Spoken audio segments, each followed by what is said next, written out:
Tragedy is an odd thing. Everyone handles it differently. People love to say, if this happened, I'd do this, I'd do that, etc. But I can guarantee that unless someone has been through tragedy, they don't know. Not truly. So when my best friend Ricky passed away from a mugging gone south, despite always being a go-getter who liked to believe I could get through anything, I found myself in my room moping every day away.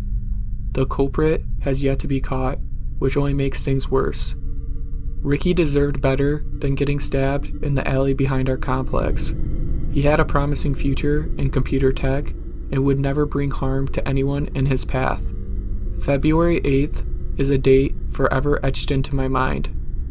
Sure, there'd come a day where I'd have to leave the apartment we shared, but I wasn't ready for that yet. We were best friends basically since we could walk. He was always a smart guy. I could ask him for advice on anything, and he'd have the words. I had no clue how I'd carry on knowing I no longer had him around. I know that sounds selfish.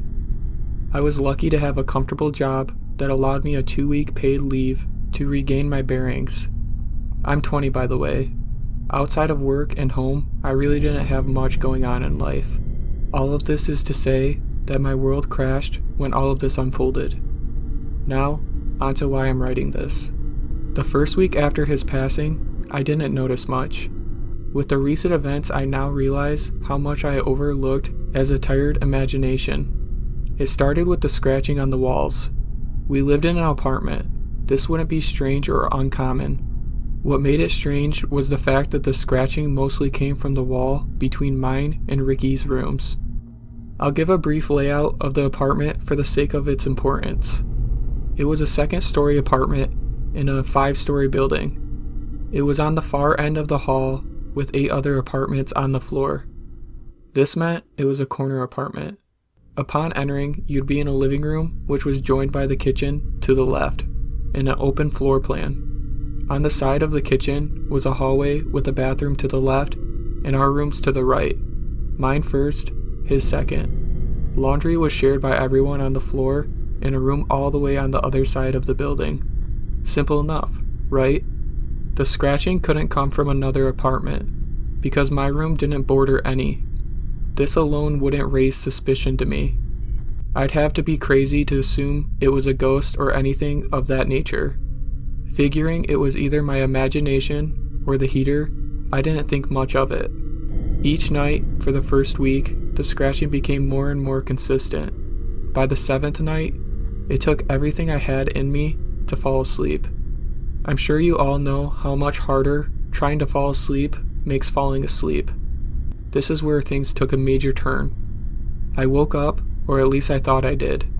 I couldn't move my body, but my eyes were wide open. It felt like the room was shaking, and the sound of static filled my ears.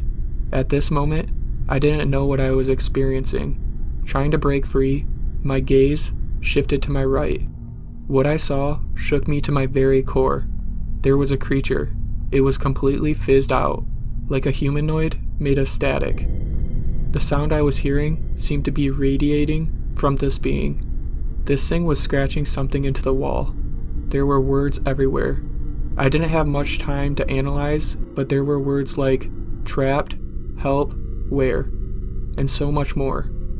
It littered the wall. It seemed like he was writing a main phrase in a giant open spot in the middle. I was trapped while he etched the word not into the wall.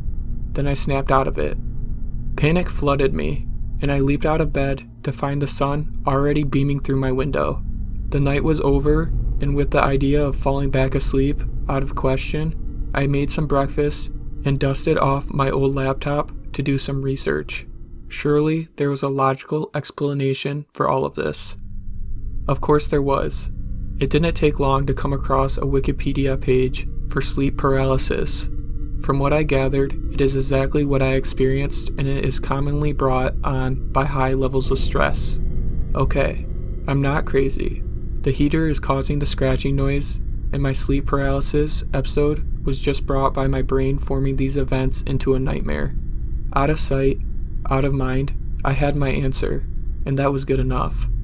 I closed the laptop, and with the plan of doing anything to keep my mind off things, I watched Netflix the whole day, mostly comedies and things that will make me laugh. I'm usually a horror fan, but I felt that wouldn't be the best idea. I lay down around 10 p.m. and sleep took me rather quickly. Once again, I was brought into sleep paralysis. Same scenario, same everything. The humanoid was writing on the wall, and I watched as he wrote the word, "what?" to follow up his previous message of "not." Despite my terror, I tried to read more of what was on the wall. Words like Ricky, damned, astral, and various other words are what I recall. I snapped out of it once the creature finished his new edition. I awoke and flipped out of bed from the resistance I was trying to gain from staring any longer. Same thing as yesterday, 7 a.m. Sun shining, everything was so similar, it felt like Groundhog Day or something. Great. 2 nights in a row. I'm already dealing with enough, and my mind picks now to come unhinged. They say when it rains, it pours. The saying couldn't be any more true. I didn't want to entertain the insanity I was clearly delving into. But what else did I have to eat my day away? I grabbed out my laptop once more. Astral was the only word I didn't recognize. A simple Google search told me some interesting information. Astral is, and I quote, relating to a supposed non-physical realm of existence to which various physic and paranormal phenomena are ascribed, and in which the physical human body is said to have a counterpart. This was something. How is it that a word I had never heard of fits so closely with the description of my experience? Maybe I could have heard the word before, and this was all my mind playing some crazy tricks from my subconscious. But this was crazy. Also, what does it mean by counterpart? I dug deeper. I read up on astral realm for the whole day. How to gain access. I left no stones unturned. I was drawn in. Sleep paralysis is said to be a gateway to this realm. If I could stay calm and try to separate my soul from the physical being, I might be able to get answers from this demon. It had to be a demon. This was all making too much sense in my crazy mind. The gears were turning. Up until this point, I wasn't sure if this creature had ill intent. Maybe it was trying to warn me. A strong maybe. But with how my life is going right now, it was a risk I was willing to take. I went to bed at 10 p.m. again.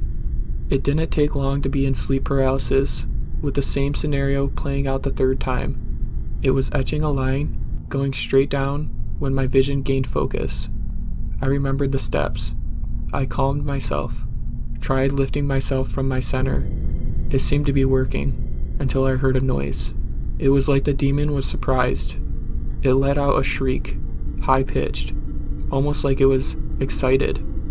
This made me lose focus and brought me back to square one. It continued writing and made the word "it," and I awoke too. Well, you get it by now. Damn it, I was so close. Once the adrenaline wore off, it hit me like a ton of bricks. This was for real. Something was happening here, and I wasn't crazy. Is it wrong to say I felt some relief? This was going to take some critical thinking. What if I fell asleep on the couch and attempted astral projection from there? This time, I laid down and fell asleep around 9 p.m. I awoke once again in sleep paralysis. Scanning my surroundings, the demon wasn't present, and neither was the static. I used the tactics I had read about and had nearly no problem exiting my body. This was unreal, almost like it was meant to happen. I crept towards my room. Standing outside the door, I heard frantic scratching. I knew what was on the other side. I went to open the door, but my hand went right through. I walked through it. The demon turned towards me and put his arms up. Imagine making the C in YMCA. He wanted me to read the wall. The last word was seems. Not what it seems, I read out loud. Nothing is, the demon spoke. This wasn't something I expected. What does that mean? I asked. It means exactly what it reads. Nothing is what it seems. Your world? It's shaped by things most will never see, the demon said. I didn't know how to respond. Part of me wondered if this was all a nightmare. Surely a demon would never present itself to me like this. The demon spoke again. You have a choice. I have been assigned to you. If I die, I return to hell and later get assigned to someone else. Your negative energy has fed me sufficiently, but my kind ache for more. You can kill me and I will leave. If you don't, I will haunt you forever. But understand, if you let me stay, I can work miracles. I will grant you one miracle of my choosing. We could be a team, but this decision is yours. Just remember, it is not what it seems. What do you mean by the haunt me? I asked. No fun in ruining the surprise. All you have to do is place your hand in my chest and pull out my heart, and I will be gone, he said. I inched closer to him. What will happen? I asked, but he was done speaking. I didn't want to be haunted for life by this thing. Who knows how he'd torture me? I placed my hand in his chest. The grin on his face widened. I gripped the only solid mass I could find and pulled. I awoke to police sirens. Glancing out my window, I realized they were coming from the back alley. I ran outside to see what was going on. Ricky's body was surrounded by detectives. Date of death, 7 a.m., February 8th. One of them spoke. This couldn't be happening. Did I travel back in time? I pulled out my phone and confirmed. It was February 8th. I cried, the same way I did nearly 2 weeks ago. Spoke to the officers on scene and went back to my apartment after the countless questions. You see, I believe we all have demons, and if you kill yours, you'll have to live with yourself. Ricky was always a good friend, so close that an entity would use him to get to me. The demon had to assume I'd take his offer of a miracle. I didn't, and now my best friend is still dead. The deal the demon presented was rotten from the beginning, not what it seems. Demons are tricky. He found a way into my head and played his games. There are many things I still don't understand, but the one that eats at me every night is, who won? Did I fall right into his hands? Perhaps when I destroyed the demon, I took something physical with it. What makes me think that, you ask? What would you think if you found a bloody knife in your kitchen sink?